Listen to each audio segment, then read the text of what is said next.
I love any book that has a bit of science to supplement the absolutely heartbreaking emotion. Like, if I'm going to be crying my eyes out, I might as well be learning something as well, right? Hello, everyone, and welcome back to another video. So, we are halfway through 2026. How has the year been going for you? For me, it feels a lot like 2025, except maybe worse because the world sucks. But in terms of my reading, things have been going pretty well, I think. I've been relatively productive, despite how busy I feel like I've been this year. Today is the 16th of June, so we're not quite halfway through the year, but I want to get my filming for this done sooner rather than later because I'm trying to stay ahead of things, not leave things till the last minute. Kind of. So, as of the time of recording, I have officially read and finished 69 books. Nice. It's been a bit of a mixed bag because we've done a few kind of themed months, themed challenges. We've done Fantasy February, Mythology May. I'm halfway through Pride Month, my kind of Pride Month challenge. As well as that, I have kind of made it my kind of big goal this year to read all of the winners of the Women's Prize for Fiction and Nonfiction. So I've been steadily working through those. So yeah, I've read a lot of books, a lot of quite different books. Not all of them have been to my tastes, but some absolute bangers. So because we are halfway through the year, just about, it is time to do the mid-year freak out book tag, which is something I've done for the last 2 years now. I think this is my third year doing it. It's kind of a staple challenge on BookTube and book blogging areas. The original tag was created by Earl Grey Books and Read Like Wildfire. I will tag them in the description. So go and check out their channels. So yeah, the tag just asks a bunch of questions about kind of highlights of the year so far, and yeah, shall we go through them and talk about some more books? So, the first question is, what is the best book you have read so far this year? And my best book I've read so far in 2026, and currently the only book this year that I have rated 5 stars because I am that picky. My best book has been Wild Duck Shore by Charlotte McConaughey. This book is about a woman who washes up on the shore of a remote island that is home to a seed bank and a man and his 3 children who look after it. Everyone has some deep buried secrets that they're hiding, but as the sea levels rise and the seed bank is at risk of flooding, it's only a matter of time before those secrets are uncovered. I loved how the plot unfolded with all these secrets and twists. I loved the kind of multiple POV narration that meant that you got kind of a look inside the minds of all of these different characters. I loved the complex family relationships. You have this father who is still grieving the loss of his wife, and he doesn't know how to show his children how much he cares for them, how much he loves them. I loved how immersive the setting was. It's kind of this very small, remote island that feels very kind of condensed and mysterious and kind of almost like wild and feral. It's so cut off from the rest of the world, and you really feel that isolation.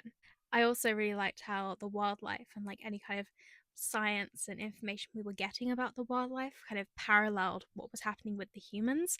I love any book that has a bit of science to supplement the absolutely heartbreaking emotion. Like, if I'm going to be crying my eyes out, I might as well be learning something as well, right? Safe to say, this book made me bawl. It was longlisted for the Women's Prize for Fiction this year, and it was absolutely robbed, in my humble opinion. Like, it didn't even make the shortlist, let alone win. It was my personal winner. I was so mad. I still am mad that this book didn't get the recognition I think it deserves. It is so good. The next question is, what's the best sequel you've read so far this year? And I've only read a couple of series continuations this year, so there wasn't like a lot of choice for this question. But even if I had read a lot of series continuations, I think this book still would have ended up on top. This is The Burning God by R.F. Kuang. It is the third and final book in the Poppy War trilogy. I do have a full review of this book in my most recent Fantasy February vlog, so go and check that out if you want more information about it. But long story short, this was a perfect ending to an already fantastic trilogy. I loved it. The next question is, what is a new release from this year that you haven't read yet but want to? And I've chosen Hooked by Asaku Yuzuki. This is a translated book. I'm planning on reading it in August for Women in Translation Month. And I like any book that is about obsession and kind of violence in womanhood. So I will hopefully really enjoy this. Next question is, what is your most anticipated release for the second half of the year? And I have so many, so many amazing books that are still to come out in 2026. So I've chosen my top three. And so my most anticipated releases for the second half of 2026 are, of course, This Divine Revelry by B. Fitzgerald, Type A Story by R.F. Kuang, and Heartstopper Volume 6, which my pre-order should be coming in like 2 weeks, and I'm not ready. I'm so excited. Next up, we have what is your biggest disappointment of this year so far, and this will probably come as no surprise to anyone who has watched my Mythology May vlog. It is going to be Vile Lady Villains by Tanaya Christopoulou. This is so sad. This one hurt because I was so excited for its release. It was on my list of most anticipated releases of 2026. The cover is stunning. It's so shiny. Yeah, I was so sad about this. I have got a full review of this book in my most recent Mythology Made vlog, so if you want to hear me ranting about this book, then go watch that. But overall, this was just an instance of brilliant concept, really poor execution. I was so sad about this. On the other hand, we have what was your biggest surprise, biggest pleasant surprise of the year so far, and I've gone with The Lacuna by Barbara Kingsolver. This book should really be called Lacuna Matata because I should have had no worries about this book for the rest of my days. I was not expecting to enjoy this book at all. I read it as part of my goal to read all of the winners of the Women's Prize this year, and I was actually dreading it. This was a book I was dreading most because it's just not my type on paper. It's so big. It's historical fiction set in the early to mid 20th century, which is my least favorite period to read about, and it's also about a man. It's a gay man, granted, so that's at least something going for him, but it's still a man. However, there was just something in this book that just kind of it kept me interested. It kept me hooked. I really like the writing. It's told through a series of journal entries, letters, news articles, etc. So there's a lot of variety to keep it interesting. There's always kind of something different to look out for. And I actually really like the main character, I'm not gonna lie. Once again, I do have a full review in my Women's Prize vlog series. I think this book turns up in part 2, so go check that out. The next question is, what was your favourite new author of this year, either debut or new to you? I have usually talked about authors that are new to me, but this year I haven't really done a lot of reading of multiple books by the same author, at least not authors that I have not read before, so I've gone with a debut author instead. I read Decomposition Book by Sarah Van Oz as an ARC earlier this year, and I'm so glad that I put that request in because I am obsessed. It's about a lonely young woman who finds the body of a hiker in the woods behind her house, alongside the hiker's journal. And from reading the journal and discovering what happened to her, she conjures this kind of ghostly companion from the body, kind of an imaginary friend or imaginary more than friend, perhaps. It is simultaneously wholesome and disturbing. I really like the representation of mental health, particularly OCD. I believe the author drew from her own experience when writing about that, so that was really cool. And I also really liked that the book had a good variety of sapphic representation with queer women at various stages of accepting themselves and coming out, so it felt like really relatable to a wide variety of people. I definitely think that Sarah Van Oz is going to be an author to watch in the future, and I look forward to reading whatever she does next. The next question is always quite a difficult one for me to answer, personally. It is, what is your newest fictional crush? I've gone with most of the characters in Hell's Heart by Alexis Hall. This is a sapphic sci-fi retelling of Moby Dick, which probably sounds really weird when you're talking about fictional crushes, but you'll have to hear me out on this one. Just hear me out, okay? I don't really get crushes on book characters, but I think from the way that the narrator of this book talks about these characters, specifically the ones that she kind of focuses on, um, and also like has a little bit of a romance going on, or not even like a romance, characters that she seduces, essentially. Specifically, Q, A, and Locke. No one has a normal name in this book. It's mostly just initials. The way the narrator talks about these characters, it is difficult not to fall in love with them. Listen, the narrator is incredibly horny all the time, and it really comes across. Okay? Next up, we have who is your newest favorite character, and I've chosen Octavius from The Heirs. I will have a full review of this book in my Pride Month vlog, which will be out at the start of next month, I want to say. So stay tuned for that if you want to hear more information about it. But I love Octavius. He's one of the prodigy children of this like elusive, enigmatic genius billionaire who gets murdered. Um, and he's just a disaster. He's such a mess, but he's so endearing. I got this proof at YALC last year, and the proofs of this book are so cool because they correspond to a specific character, like a specific one of these child prodigies. So, this has like a I don't it won't get it to focus, but it's got like the neck of a violin on it, and there are some that have like a fencing saber or like a chess piece or a paintbrush, and they each correspond to one of the children. And I just so happened to get the proof for Octavius. Without knowing, I had no idea that he'd be one of my favorites, but it was just, yeah, really cool that I have his proof. The next question is, what is a book that made you cry? And I have chosen The Story of a Heart by Rachel Clark because I didn't want to have any repeat books. Otherwise, I probably would have gone with Wild Dark Shore again, but I've gone with Story of a Heart. This is a book that follows in minute detail a heart transplant between two children that happened, I think, in 2017. I might be wrong. Um, and it's interspersed with interviews with the medical staff who were involved in this transplant and the two families of the children, as well as talking about the history of transplant surgery and advancements in the medical field that kind of aim to increase quality of life for patients staying in hospital, particularly young patients. This book was the deserving winner of last year's Women's Prize for Nonfiction, so I will have a full detailed review of me just gushing about this book in the next part of my Women's Prize vlog, which should be out in maybe late July, maybe early August. I don't know yet. So stay tuned for that. But in short, this is the only nonfiction book ever that has made me cry. So that's like a pretty big achievement, I think. On the other hand, the next question is, what is a book that made you happy? And I've chosen A History of the Roman Empire in 21 Women by Emma Southon.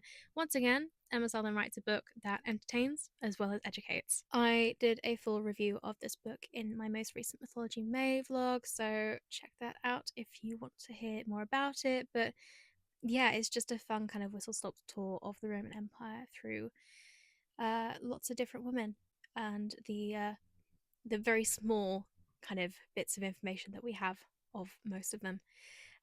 Yeah, it's so fun. It's so entertaining, but like you learn a lot as well. It's so scholarly.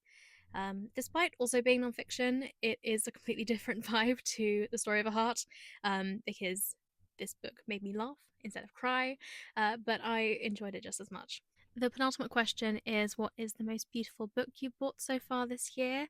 And I have been on a book buying ban since January. So the only books I've actually spent money on, besides like books that I have obtained from publishers as like proofs and PR stuff, and books that have been bought for me by other people, because I have obtained a few of those.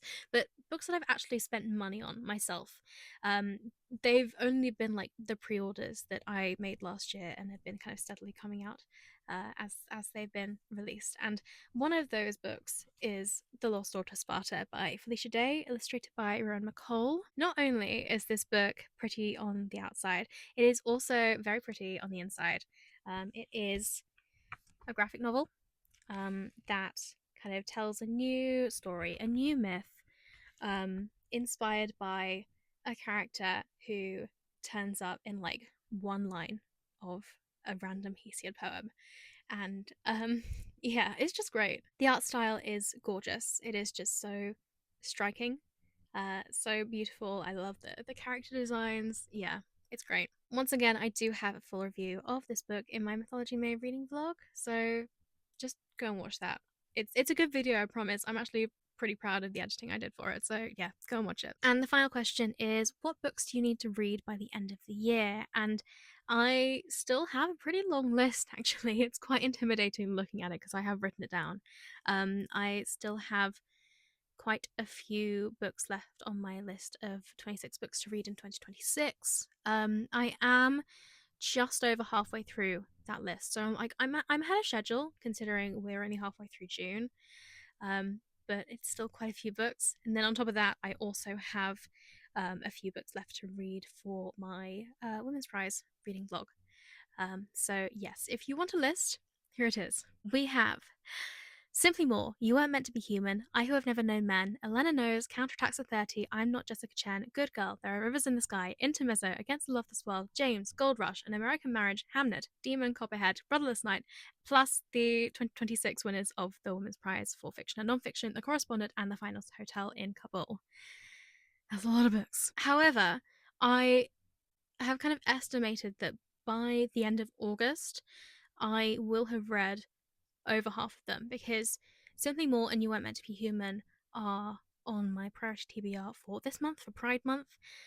In July, I want to read all of the rest of the Women's Prize winners, so that is another 6 books. And then in August, I want to do a reading challenge that is entirely dedicated to Women in Translation Month. So I will be reading I Have Never Known Men, Elena Knows, and Counterattacks at 30 for that. So yeah, by the end of August, I'll have read 11 books out of, what is it, like 20? So, yeah, come September, I will be not quite nearly done with the list. I will still have quite a few books left to read, but it will definitely be reduced a lot. And, like, considering the very, very long list of books that I had to read, that I had at the start of the year, because I had 26 books for my list of 26 in 2026, and then I also had like, I think it ended up being like not quite 30, maybe just under 30 books that I had to read for my Women's Prize vlog. So that was like, well, like 50 books, and I've got it down to like about 20ish. So yeah, that's not too bad. Anyway, those are all of the questions, and that's it for the video, I guess. Yay. Thank you so much for watching. If you enjoy this video, please give it a thumbs up and consider subscribing to my channel for more content like this. I've got a lot more planned for the rest of the year. A lot more vlogs and things. That's partly why I wanted to get this video out sooner rather than later. I kind of wanted to get it out by the end of June because I just have a lot of stuff planned for the rest of the year. So yeah, just wanted to kind of clear my schedule. If you've read any of the books that I have mentioned in this video, please let me know what you thought about them in the comments. Let me know also what your favourite book you've read so far this year is, because I love to get recommendations. I'll just add them to my list of books that I will buy as soon as my book buying ban ends. You can also find me on lots of other platforms. My username is @WidlivJones on TikTok, Instagram, and Storygraph. And yeah, here's to the second half of 2026. Hopefully it will be better than the first half. Maybe. Thank you so much again for watching, and I will see you in the next video. Bye.